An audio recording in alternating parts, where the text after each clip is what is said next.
Pernah nggak kepikiran kenapa Indonesia tiba-tiba tertarik beli jet tempur dari Turki?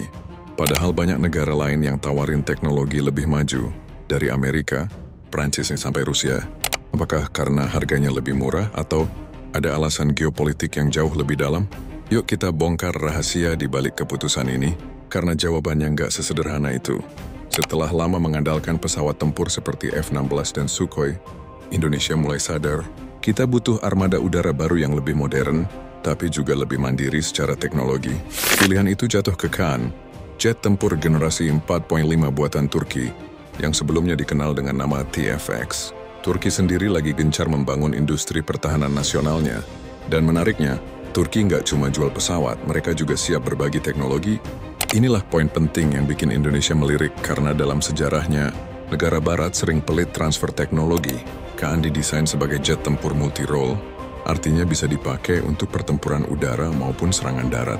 Dilengkapi radar AESA buatan sendiri, sistem avionik canggih, dan teknologi siluman alias stealth yang sulit terdeteksi radar. Tapi yang paling bikin Indonesia tertarik adalah kesempatan ikut dalam pengembangan. Sejak 2022 PT Dirgantara Indonesia (PTDI) sudah menjajaki kerjasama dengan Turkish Aerospace Industries (TAI). Tujuannya bukan sekadar beli, tapi juga belajar dan ikut membangun kemampuan produksi. Bayangin kalau proyek ini jalan, Indonesia bisa punya pengalaman langsung bikin jet tempur modern. Bukan cuma beli. Selain alasan teknologi, ada faktor politik luar negeri juga.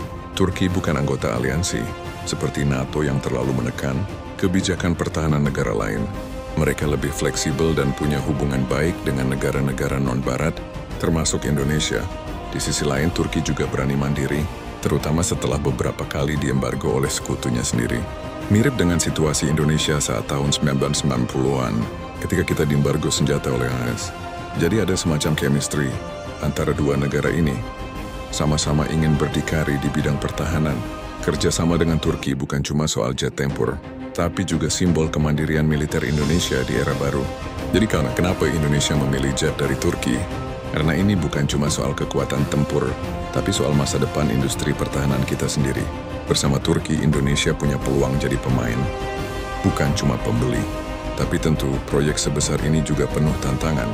Dari pendanaan, teknologi mesin, sampai uji terbang. Apakah Indonesia akan benar-benar punya jet tempur hasil kolaborasi ini? Atau lagi-lagi cuma jadi wacana di atas kertas? Kita tunggu perkembangannya di tahun-tahun ke depan. Dan kalau kamu pengen terus update soal dunia militer, teknologi tempur dan geopolitik global, klik subscribe, nyalain loncengnya, dan tetap waspada, karena dunia militer nggak pernah benar-benar damai.